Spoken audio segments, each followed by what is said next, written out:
gente um prazer, uma emoção até estar num palco tão grande, num evento tão respeitado no Brasil.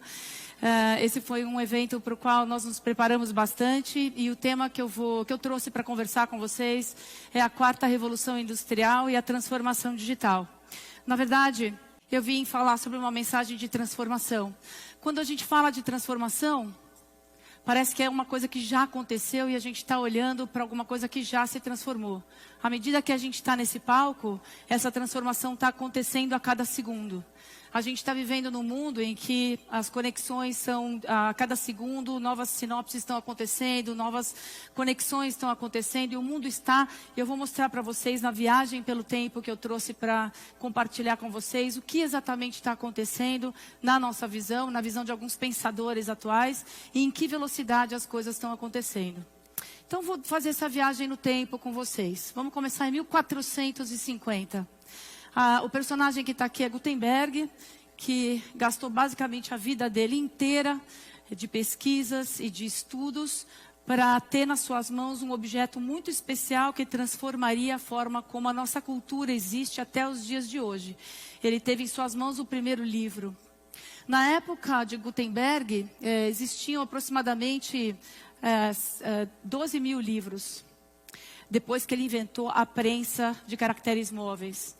Após 50 anos da invenção dele, que foi essa prensa, a humanidade viu cerca de 12 milhões de livros. Essa é a escala de transformação que Gutenberg trouxe. Eu vou voltar depois em Gutenberg para a gente ver a proporção e a escala de mudanças que acontecimentos como esse trazem para a forma como a gente vive. Eu vou mais uma vez falar um capítulo aqui da nossa história, né? 1760, primeira revolução industrial. Fato relevante. Foi a primeira vez que uma máquina ultrapassou a capacidade de um animal em realizar tarefas que moviam o dia a dia das pessoas. Um século depois, houve a segunda revolução industrial, que foi a chegada da eletricidade. De novo, uma grande força de transformação, de tecnologia, mudou completamente a forma como as pessoas viviam na época e vivem até hoje.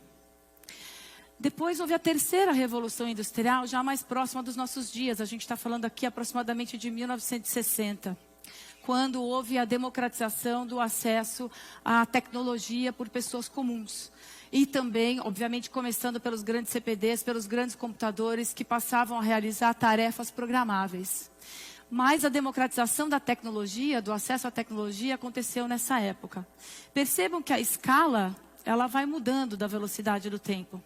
Então, de 1970 para cá, a gente vive neste exato momento o que nós chamamos da quarta revolução industrial. Isso não é a Paula que está dizendo, não é a Microsoft ou a empresa A, B ou C. O termo quarta revolução industrial, que tem por trás como uma grande força motriz, impulsionando essa revolução, a nuvem, e eu vou falar o que é isso, como é que isso muda a forma como as empresas, instituições, governos e pessoas estão vivendo. Esse tema foi cunhado por um professor, que é o professor Klaus Schwab, que é o fundador do Fórum Econômico Mundial. E esse professor estuda as mudanças nos últimos 40 anos da sociedade e percebeu que existe uma coisa especial na quarta revolução industrial versus as outras grandes mudanças que nós vivemos na história recente da humanidade. O que é esse diferencial? Na verdade, é a primeira vez que essa transformação que acontece na nossa vida humana, ela não tem nenhuma fronteira entre uma ou outra área da ciência. A quarta revolução industrial veio para realmente mudar várias disciplinas ao mesmo tempo. Se a gente pensar na biologia, se a gente pensar na física, se a gente pensar no que está acontecendo com as impressoras 3D, com a internet das coisas, com a velocidade de conexão e mobilidade das pessoas, tudo isso está acontecendo ao mesmo tempo agora. Se essa revolução industrial traz grandes benefícios para a gente, ela também traz desafios do lado de preocupações. Será que as regulamentações, as leis, será que a forma como a gente regula o uso de tecnologia estão prontas para nos ajudar a viver essa tecnologia em todo o seu potencial? Existem grandes preocupações. Uma das grandes preocupações sendo discutidas hoje, em várias, e juntando as diferentes empresas nessas discussões, é o caso de segurança e privacidade. Antes, segurança e privacidade andavam juntas, né? A segurança de países e segurança de corporações andava de uma forma paralela com a privacidade das pessoas. Hoje existe uma questão que se coloca entre segurança e privacidade. Como é que isso vai ser resolvido à medida que a tecnologia cresce exponencialmente? E o que acontece com os empregos? E o que acontece com a preparação das pessoas para lidar com essa tecnologia? O que acontece com questões como a educação? Eu li recentemente numa revista de grande circulação aqui no Brasil, se não me engano na semana passada, um professor do MIT, Johansson, que divulgava nessa sua entrevista uma perspectiva de que em 20 anos, perspectiva desse estudo de Oxford, da Universidade de Oxford, que em 20 anos, provavelmente metade das ocupações existentes hoje desaparecerão. Isso é preocupante, sim ou não?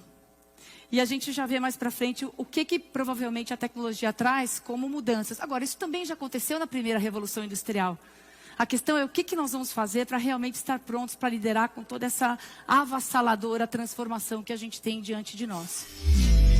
O que é essa transformação digital? E eu trouxe para vocês a nossa perspectiva. Né? Nós acreditamos que trabalhar na transformação digital requer atenção para 4 grandes pontos. E é assim que a gente está se auto-transformando e parcerando com empresas ao redor do mundo para ajudar nesse processo, para participar desse processo da transformação digital. Eu vou começar com a questão de melhorar o relacionamento com o seu cliente. Isso é óbvio, né? A gente sempre falou, e a HSM também sempre teve grandes conteúdos, grandes pensadores que falam de melhorar o relacionamento com o seu cliente. Mas o mundo atual, ele também mudou exponencialmente na questão de melhorar o relacionamento com os nossos clientes.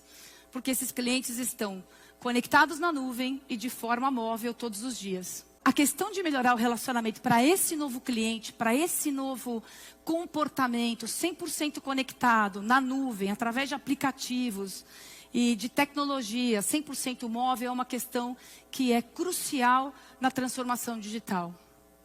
Empoderar funcionários. Vocês que estão dentro das empresas ou que têm seus próprios negócios devem concordar comigo que um dos grandes desafios atuais é atrair talentos dessa geração de millennials que a gente quer que estejam nas nossas empresas. E eles só virão se eles se sentirem empoderados. A gente só vai conseguir conquistar esses novos talentos se a gente realmente empoderá-los. Como é que a gente faz isso? Eu tenho aqui alguns exemplos, mas isso é crucial no processo de transformação digital. Inclusive, trará desafios para o Brasil, onde a nossa legislação nos coloca várias barreiras de sermos cada vez mais empoderadores dos nossos talentos dentro de casa. Né? Por exemplo, a gente é totalmente flexível, hoje na empresa que eu represento, totalmente flexível em horários, locais de trabalho, mobilidade, mas a gente ainda está preso a uma legislação que não nos permite empoderar os nossos funcionários da forma como a tecnologia permite e da forma como os talentos de hoje demandam. A terceira questão é otimizar operações. A gente está vivendo um momento no Brasil onde eu tenho certeza, assim como nós mesmos aqui da Microsoft, nós revisamos todas as operações por uma questão de eficiência, custo, otimização realmente dos recursos internos e também de uma nova adequação ao mercado. E, obviamente, transformar produtos e serviços. Não adianta a gente se conectar com clientes com produtos antigos ou com modelos de negócios que não cabem mais. Então, só reforçando, são 4 áreas muito importantes para que a gente acredita sejam críticas para trabalhar a transformação digital. Relacionamento com o cliente, empoderamento de funcionários, otimizar suas operações e transformar produtos e serviços. Por que essa cloud é tão importante? Porque a gente tem uma capacidade de processamento disponível hoje que nunca antes na história da humanidade houve disponível. Eu vou dar uma escala de grandeza para vocês. Os celulares que vocês têm no bolso hoje têm maior capacidade de processamento do que o computador que mandou o homem à Lua. E essa capacidade que a gente tem de cloud disponível no mundo inteiro, pode realmente, tem capacidade de lidar e gerar insights sobre grandes volumes de dados como nunca antes. Ela traz, então, escala, flexibilidade, ela cresce ou decresce de acordo com a necessidade de consumo. E, mais importante, na nossa visão, ela traz uma série de serviços inteligentes. Nós temos três grandes focos, que é reinventar a produtividade, trabalhar numa computação cada vez mais pessoal e construir uma nuvem inteligente. A gente falou bastante de nuvem. O que eu quero me concentrar aqui com vocês é contar a história sobre inteligência artificial. Inteligência artificial nada mais é, de uma forma, tentando simplificar o que esse termo traz de tanta curiosidade, é a capacidade de raciocinar sobre grandes quantidades, grandes massas de dados e convertê-los em inteligência. Exatamente o que está aí. Como é que nós pensamos em inteligência artificial?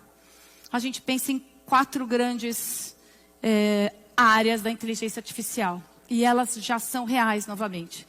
A primeira área de inteligência artificial são os agentes. Então, vocês vão ouvir vários no mercado. A Siri é uma agente. A Alexa é uma agente. A Cortana é a nossa agente. Na minha maneira de ver, e aqui tem uma licença poética da Paula, quer dizer, houve um momento onde o que era mais importante para o homem lidar com tecnologia era o sistema operacional, verdade? Depois essa era mudou do sistema operacional e passou para as aplicações. Hoje a gente tem a nossa tela do celular lotada de infinitas aplicações. O que a gente acredita que vai acontecer, e já é realidade, eu vou mostrar para vocês, é que os agentes vão ser a forma de interação entre o ser humano e a máquina. E a inteligência artificial pressupõe também que não é só a gente que aprende a lidar com tecnologia, mas a tecnologia aprende a lidar, aprende com o uso do ser humano. Então, hoje, a nossa assistente pessoal começa a entender como você opera o seu dispositivo, seja o celular, seja o PC, qualquer dispositivo que você tenha, a Cortana. Ela começa a entender como você usa o seu e-mail, como você usa o seu tempo, que tipo de aplicações você usa e começa a sugerir coisas para vocês. Então, a gente já começa a ter, por exemplo, a minha Cortana me fala, você não leu esses e-mails, eu já removo removo os teus e-mails da tua tela principal. Paula, você chega no escritório às 9h30, esse trajeto tem trânsito, pegue esse trajeto.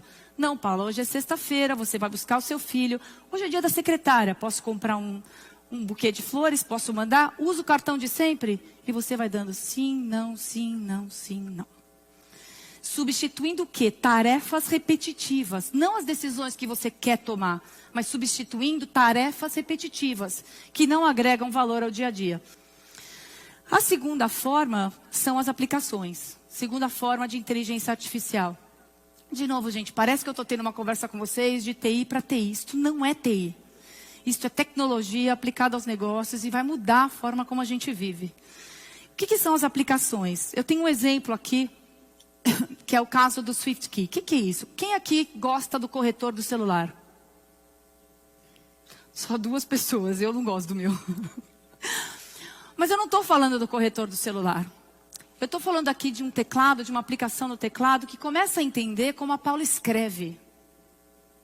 E começa a entender semanticamente que tipo de texto a Paula poderia escrever.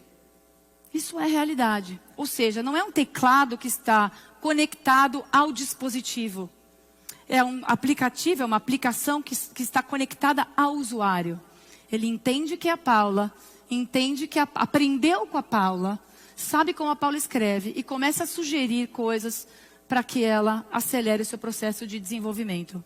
Uma outra forma de inteligência artificial muitíssimo relevante é a questão de serviços. Como é possível a gente trazer serviços inteligentes, ou seja, serviços cognitivos, que mudem a forma de empresas se relacionarem com os seus clientes ou funcionários, como eu mencionava antes. Eu tenho 2 casos aqui da indústria automotiva. O primeiro é um caso que eu não tenho vídeo, mas tenho história para contar. A Volvo começa a desenvolver aplicações de inteligência artificial para entender, do ponto de vista de segurança, como o motorista dirige.